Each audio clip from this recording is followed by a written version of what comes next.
حسمت إنها قد رسمت فأتاه ردنا. We continue with our program. We cross over live to Makkah al-Mukarramah this afternoon, and joining us on the program is Saheed Mahroof from the UK, and is part of the Hayaat Welfare Trust.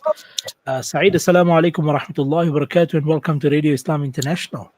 Wa alaikum assalam wa rahmatullahi wa barakatuh. Jazakallah. Alhamdulillah, it's a pleasure having you on our program here in South Africa on Radio Islam International. Saeed, tell us, what's the process like for doing Hajj from a UK perspective? Sorry, brother, you broke up right at the end. So you asked, what's the process like from the UK for the Hajj? Yes. So, alhamdulillah, in the UK, we're quite blessed with having so many different travel agents who do the Hajj bookings. There is a process if you got only British nationality that you book through Nusuk app, but if you have dual nationality, then you can potentially, like myself, what I did. My parents are from Pakistan and I hold a Pakistani passport. I was able to get a visa through Pakistan. So, alhamdulillah, process is very simple if you go through an agent. I was talking to a few brothers who went through Nusuk. They did find it quite difficult, but at the end, alhamdulillah, they managed to complete the process. MashaAllah. So how many weeks package are you on? Sorry, how many? How many weeks package are you on? A 4 week, 5 week, 3 weeks? How many weeks package are you on?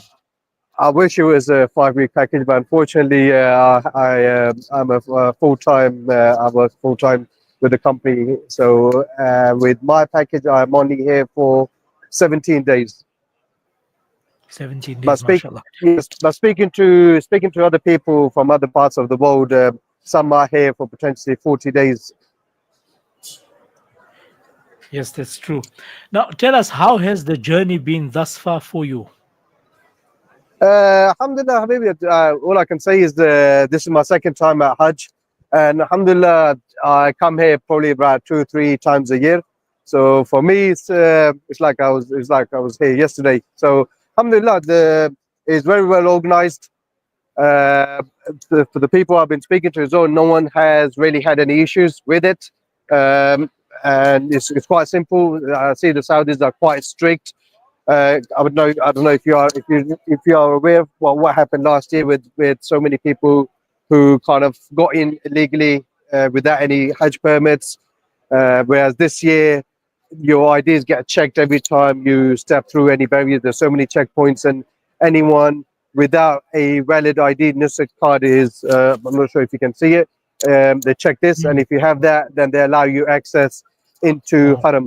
And they would check this as well when you go to Mina. And from some of the videos that I've been watching, even in Mina, you'll have your own bed, you'll have your own name on it, your details on there to say this is where you're going to be sleeping, and even in Arafah and all the rest. So alhamdulillah, I'm quite to be honest with you, with so many people, over 1 million people here, the way I've seen these guys, the way they've organized the Saudi government, alhamdulillah, I can't be more impressed. They've done a very great job. So have you already moved over onto Azizia? Because I see you still standing in the Haram. Yes, no. So I have seen some people, some of my friends that are with different groups, they've gone over to Azizia yesterday. We've been told that tomorrow after Isha, we'll be moving over to Mina. So it's supposed to be the day after, where people leave after the Fajr, after reading Fajr, then they go over to Mina. But we've been told that after Isha tomorrow, inshallah, we'll be going compared to the day after tomorrow. So on Wednesday, where normally people will go after Fajr, we've been told tomorrow after Isha. Okay. And then how many people part of your group this year? So brother, I initially applied through an agent whose all of his visas were refused. He didn't get any visas. So Allah wanted us to be here. So we got the agent to apply for our visas through another agent. And alhamdulillah, he managed to get 2 visas for us. So it was just me and the missus. So we are part of another group which has come from all over UK and Pakistan. I think there are 120 people. Wow, subhanallah. And how was the journey in Medina to Munawwara? So we landed in Jeddah. So we haven't been to Medina yet. Oh, After 2 days after Hajj, we got a return flight to UK.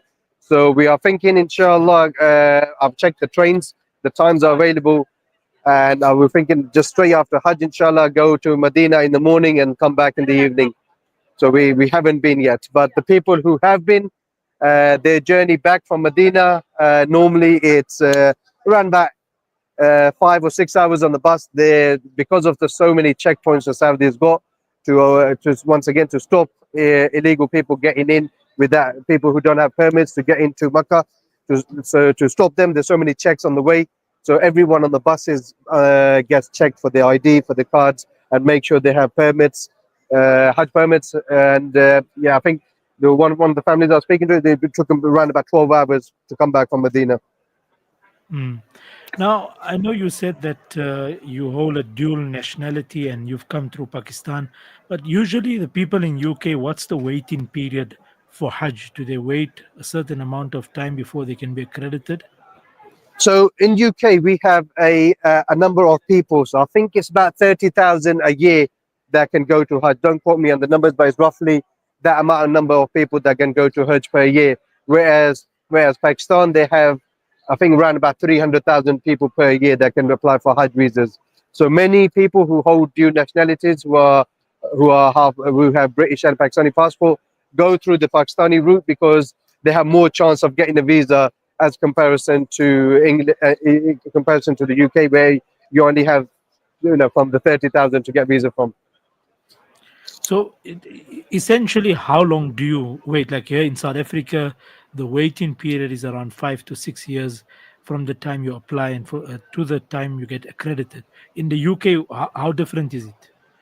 Uh, it's there is no time limit. It's all about luck. If Allah wants you to visit visit His house, then you get it. There is no you apply through Nusuk, and I think it was about a week or 2 weeks. I think they have three sort of processes. So if you don't get the visa in the first hurdle, then I think a week or 2 weeks later you kind of apply again through the same login details. And if you don't have that, and I think it's the three or four processes that someone I was speaking to yesterday that they got it at the last hurdle. So it's all about luck. So there is another lady from England that my wife is friends of. She's been applying for the last 6 years and she hasn't got it. Mm, Even this year, she went to Dubai. She moved out to Dubai to get just to get the Hajj visa from Dubai, and unfortunately, she still hasn't been managed to get it. But yeah, but in UK there isn't a timeline. It's all about you apply for it, and if you get it, you get it, and if you don't, you don't. But mm, as comparison to Pakistan, like I said, because there's so many, the number of Hajjaj that can come to potentially for Hajj is like 300,000. It's quite a big number. So you have more chances of getting the visa. Like I said, when we applied for ours through here, because there has been some issues with the agent not paying the Saudis on time, so we weren't able to get visas. But 2 or 3 days later, our agent contacted another agent, and he said there's 8 visas available, and we said, "Yep, please book us in." And within a day, we had a visa for Hajj. mm. MashaAllah. So, Saeed, talk to us about the preparation for this journey. What kind of preparation went into this journey, physically, spiritually, morally? Physically, alhamdulillah, I do quite a bit of running for charity. So alhamdulillah, physically, I'm quite fit. So I didn't need to do anything with that. But I mean, you have to have the right gear for Hajj. You have to do a lot of walking barefoot with slippers. So you have to get into a routine of walking barefoot and also wearing them slippers. So you're kind of comfortable at the time of Hajj. Um, Spiritually, alhamdulillah, there's loads of books out there, literature that you have to read. Hajj is a once in a lifetime opportunity for some people, so you know you have to go prepared. So in the UK, alhamdulillah, we are quite blessed that there are courses on every single masjid. Loads of masjids do different Hajj courses to prep you for the journey to come.